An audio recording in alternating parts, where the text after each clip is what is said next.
2-3 दिन में ही यहाँ से जाना पड़ रहा है। जो लड़की, जो सनातनी यहाँ पे 1 महीने का सोच के आई थी, बहुत से महान तपस्वियों का आशीर्वाद लेने आई थी, उसे 3 दिन में यहाँ से जाना पड़ रहा है क्योंकि इतने गलत इल्जाम लग रहा है। महिला नागा साधु, क्या आपको मालूम है महिला नागा साधु कैसी होती है? अघोरी और नागा साधु में क्या अंतर है? साधु पूरे दिन क्या करते हैं? नागा साधु किसकी पूजा करते हैं? महिला साधु कैसे बनते हैं? दोस्तों, नागा साधु एक ऐसे समाज से ताल्लुक रखते हैं जिनके बारे में बहुत ही कम लोगों को पता है।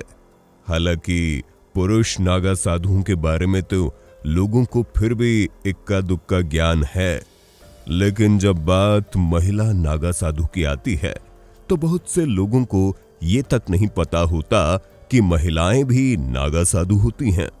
पर दोस्तों, ये बात पूरी तरह से सच है। महिलाएं भी नागा साधु की जिंदगी को अपनाती हैं और अपनी जिंदगी में बहुत से ऐसे बदलाव आते हैं जिनके बारे में हम और आप अंदाजा भी नहीं लगा सकते। पर दोस्तों, आप चिंता मत कीजिए, आज के इस वीडियो में मैं यानी आपका दोस्त फैक्ट मंत्रा आपको महिला नागा साधु के बारे में कुछ ऐसी रोचक बातें बताने वाला हूं जिन्हें सुनने के बाद आप पूरी तरह से हैरत में पड़ जाएंगे।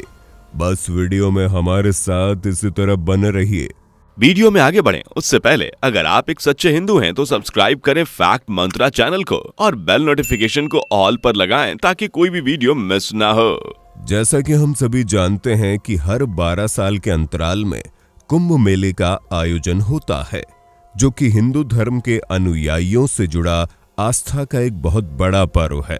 इस कुंभ मेले का आयोजन भारत के प्रमुख 4 तीर्थ स्थानों पर किया जाता है: प्रयागराज, हरिद्वार, नासिक और उज्जैन। अब दोस्तों, हमें आपको ये बताने की बिल्कुल भी आवश्यकता नहीं है कि कुंभ मेले में स्नान करने के लिए न सिर्फ भारत से बल्कि पूरी दुनिया से लोग आते हैं। और सिर्फ उतना ही नहीं, कुंभ मेले में एक साथ इकट्ठा होने वाले लोग पूरी दुनिया में और कहीं भी इतनी बड़ी संख्या में इकट्ठा नहीं होते। लेकिन कुंभ मेले की सबसे खास बात यहां आने वाले नागा साधु हैं, जो सभी के आकर्षण का केंद्र होते हैं। असल में नागा साधु भी दुनिया के कोने कोने से कुंभ मेले में बड़ी संख्या में स्नान करने आते हैं। शायद आपको न पता हो कि 2 बड़े कुंभ मेलों के बीच एक अर्ध कुंभ मेला लगता है, और जो पिछली बार प्रयागराज में आयोजित कुंभ मेला था वो अर्ध कुंभ मेला था। हालांकि कुंभ मेले के बाद नागा साधु को देखना बहुत मुश्किल हो जाता है और इसीलिए इनके विषय में लोगों को ज्यादा कुछ नहीं पता और हमेशा लोगों के मन में इन्हें लेकर जिज्ञासा बनी रहती है। ऐसे में आप लोगों ने नागा साधुओं की रहस्यमयी दुनिया के बारे में कभी ना कभी तो सोचा ही होगा। पर दोस्तों, आज के इस वीडियो में हम आपको महिला साधुओं से जुड़े रोचक तथ्य बताने वाले हैं। सबसे पहले तो हम आपको बता दें कि महिला नागा साधु का जीवन बहुत ही अलग होता है। इनका गृहस्थ जीवन से कोई लेना देना नहीं होता।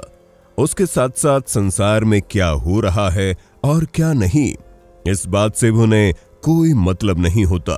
अब नागा साधुओं को लेकर कई सारी बातें सामने आती रहती हैं, जहां नागा साधु बनने के लिए इन्हें बहुत ही कठिन परीक्षा से गुजरना पड़ता है। असल में दोस्तों, महिलाओं को नागा साधु या सन्यासन बनने के लिए 10 से 15 सालों तक कठिन परिश्रम करना पड़ता है। जो कोई भी साधु या सन्यासन बनना चाहता है, उसे अपने गुरु को इस बात का विश्वास दिलाना होता है कि वो साधु बनने लायक भी है। सन्यासन बनने से पहले महिला को ये साबित करना पड़ता है कि उसका अपने परिवार और समाज से कोई मोह नहीं है, क्योंकि महिलाओं को अपने परिवार और समाज से कुछ ज्यादा ही मोह होता है। ऐसे में महिला नागा सन्यासी बनने से पहले अखाड़े के साधु संत उस महिला के घर परिवार और उसके पिछले जन्म की जांच पड़ताल करते हैं। पर सबसे ज्यादा हैरान करने वाली बात तो ये है कि किसी भी महिला को नागा साधु बनने से पहले खुद को जीवित रखते हुए अपना पिंडदान करना पड़ता है। साथ ही साथ अपना मुंडन भी करवाना होता है, ताकि साबित हो सके कि महिला को समाज से और शारीरिक रंग रूप से कोई मतलब नहीं है। जिसके बाद उस महिला को नदी में स्नान के लिए भेजा जाता है। स्नान करने के बाद महिला नागा सन्यासिन पूरे दिन भगवान का जप करती है। सुबह मुहूर्त के समय उठकर शिवजी का जाप करती है।